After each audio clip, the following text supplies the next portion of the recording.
Hi there, we are back with more exciting South by Southwest Live Film Fest. I'm Chris-Rachael Osland. I'm Michelle Williams. I'm Mary Elizabeth Winstead. And I am Riley Stearns. And Mary Elizabeth and Riley, tell us a little bit about the exciting movie that you're here to pimp to all of South by. Faults. Yes, it's called Faults, and it is directed by this guy here and written by Riley Stearns. And I'm in it, as well as Leland Orser, who's the amazing star of the film, and he plays a expert on mind control and cults. It's set in the early 80s, and he gets hired by my character's parents to kidnap and deprogram me from a cult. And so and then he starts to wonder whether or not the parents are worse than the cult. So then there's that whole thing going on, yeah. Nice. This sounds like something right up my alley. I think I would find this fascinating because having grown up in science fiction fandom, a lot of people accuse it of being a cult. Right. Whereas, like, especially in the 80s, Right. I had a grandmother who was all like, you're going to play that D&D and it's going to take you straight to hell and, you know, the cultists are going to come for you. And so it'd be great to be able to point to something and go, no, that's not what I'm totally doing. different thing." These are cultists. These are the real bad guys, yeah. Right, and well, this is like, is the cult the bad guy, or just the regular people the real bad guys? It's like, who are the bad guys? So it's Who's it's to a lot, say? There's a lot of questions in it. So but it's also like a dark comedy. So it's kind of It's pretty unexpected just, in that it's way. weird in general. Yeah, It's got it's a very weird it's a movie. different Go tone, see it. but we're excited about it, yes. So do you delve into a whole lot of deprogramming culture? Because that's something I'm really fascinated by. Well, yeah, I mean, I'm fascinated by cults in general, and then the subset of actually removing somebody from a cult, the deprogramming part is just crazy, and it's so ridiculous, and that kind of inspired the tone of the movie. But yeah, I mean, I've always kind of kept up with how that all worked, and in the 70s and 80s, the whole cult scares that were kind of going on. But yeah, I mean, there's so many different ways of doing it, and then at a certain point, it became like like more of an intervention. But this was back when it was, let's literally kidnap somebody, take them someplace where they don't know where they're going, and de-brainwash their mind, which is really not a thing. It's kind of just a made-up art. So, yeah. So out of curiosity, what sort of research did you do for this? Well, I mean, I had already kind of kept up with I've read about cults and been, like I said, interested in them for quite some time. I did read one book in particular just to kind of I guess get up on certain terminology and lingo and things. But for the most part, it's kind of a hyper real movie, so I didn't want it to influence the script and the characters' choices too much, like facts. But it's kind of funny how some of the things that I put in there actually were things in doing research after I wrote the script that people actually It's kind of crazy. There's a book I started reading while we were shooting that he hadn't read that was sort of from this time period that was written by a guy who was a big deprogrammer in the 70s. And I was like, wait, is this film like based on this guy? Like, how did you not read that? It's there's so many things in it that were so spot on to what we were doing. And not in terms of copying his life or anything, but just details that we were getting so right. I think just sort of he was getting right just intuitively, which was really And you're cool. not suggesting that you develop psychic powers, right? Exactly. Yeah, no, I didn't mind meld with this deprogrammer. No, it's just it's cool when you think you come up with something that's stranger than fact, and then it ends up being true that fact is I think that's often stranger than fiction. Yeah, entire role model there. exactly. Right, Yeah. there you go. Yeah, and you know, in Texas here, we've had our share of the cult situation. Right. So, Of course, yeah. So I'm sure that this audience will be quite interested to see Exactly. I hope so. Yeah, and I'm actually from Austin, so this is like a weird Hey. mini homecoming. It's awesome. Yeah, we're premiering the film here, and I grew up in Pflugerville, just outside of Austin, nice. and so yeah, it's kind of cool. Actually, no one should say "oh nice" to Pflugerville. I live very close to there myself. I work very close to there also. And you have been to Austin before. You've Many been here for times. several different movies. Yes, well, I worked on Death Proof here with Quentin Tarantino and Grindhouse, the whole thing, and also with him being, I don't know if you know, we're married, so he's from here, so I've spent a lot of time here with him as well. So yeah, Austin is very, very close to my heart. Very good to us. Yes, been and very you good to and- us. Yes.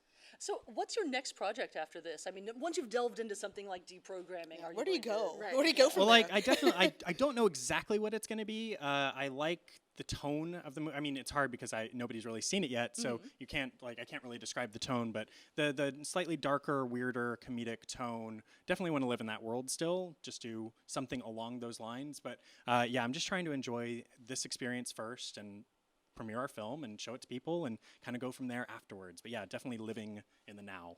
So what made you decide you wanted to premiere it at South by?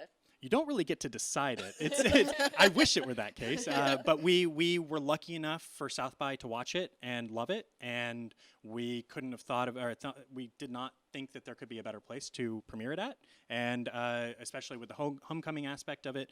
South by has just grown leaps and bounds over the years. Sometimes in cases where it's maybe a little too much, but the film festival side of it has always been kind of steadily building, and with last year's Short Term 12 and some other films that premiered here doing really, really well, it's just really exciting. The festival has kind of come into its own. It's an exciting festival to be a part of, that's for sure. I don't think anyone would have thought of this 5 years ago if you would have Never. said, you know what, South by Southwest, that's where you're going to want to do some film work. Right? Exactly, yeah. I mean, I used to come to the music side of the festival back before the interactive thing really even took off when I was in high school. Wait, there was a time before interactive? I know, long ago in the before time, and yeah, no, it's changed so crazily. And I mean, we were signing up to getting our badges today, and Mary said it felt like college orientation. Like it was like, wait, where are our dorms at? And yeah, it was kind of crazy. Yeah. So, what else do you have coming up? What are you working on next? I'm just doing this right now. And Mary has a film that's for now. Yeah, I have a couple more films coming out. I have one playing Tribeca next month, so that'll be another festival we'll get to go check out. And then a film coming out in October with Jeremy Renner called Kill the Messenger that I'm really excited about. That's about a true story by this journalist named Gary Webb in the 90s who kind of outed the government's sort of quasi-connection to the crack epidemic in Los Angeles, and kind of a crazy, awesome true story. And so I'm really excited to be a part of that. So at this point, do you guys just like live in a trailer and go from film festival to film festival? Yeah, I mean, it could happen very soon. It seems like we're very lucky to get to go to this film festival together. And last year we both had a film at South by South or at Sundance. I had a short there. Mary had a feature there. And it's cool every once in a while to go out and just go watch movies and be together and have fun. And you don't see that many collaborative couples. So how did the two of you meet? Yes. We've been together since we were both teenagers, so we've been together since before. I mean, I was acting, but on a much smaller level. So the key to it all is pick well in high school. Right. Exactly. Exactly. No Marry your out high there, school kids. sweetheart, everyone. Everyone. Literally That's always everyone. the smartest thing to do. It just kind of worked out for us. We just had, Similar interests yeah, and like-minded in a lot of ways. And we both moved out to LA at the same time, and just kind of we were able to grow together, which is a thing that happens very rarely, and I think we just got lucky in that case. And both became interested in the same kind of films and wanting to do the same kind of things, and the collaboration just came kind of really naturally. And when you're the writer and director, you get to create parts for people that you like to work with, and we've done some shorts together, and it was kind of the perfect opportunity. We were really excited to work together, and everyone tells you, don't do it. It's going to kill your marriage. And it was the best experience we could have ever hoped for. And if we could only work together from now on, I think we would love to do that. Exactly. Oh, because it was great. So where can people stalk you online if they want to see more about your films or either of your films? We are both on Twitter. Yes, we are both on Twitter. At Riley Stearns. Mine's like it's like M_E_Winstead. It's because somebody had already taken all of the other options were taken. Every single other one, and they had like 0 tweets.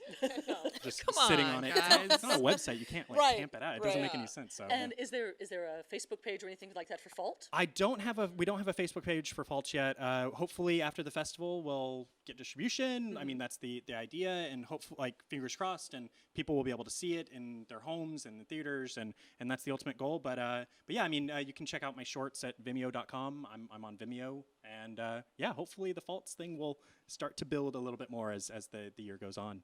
Well, ladies and gentlemen, if you're at South by Southwest, go check out. What are your times that you're going to be screening? We screen on the 9th, which is tomorrow on Sunday, at 6:45 p.m. at the Stateside Theater.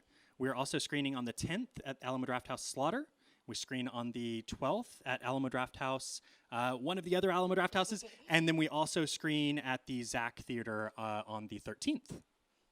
All right, stalk them online. Take a look at everything else they have to offer on their exciting tweets. I'm sure you have exciting tweets about Not this, at all. right? The most exciting worst. Their tweets. boring Mine are very tweets, exciting. And hopefully we'll get to see the movie, and hopefully Fault will get picked up. Yeah, and I will continue to try not to nerd all over Ramona Flowers. Nerd out, please. Nerd So cool. it out. Okay. Thanks for watching. Thank you. Thank you.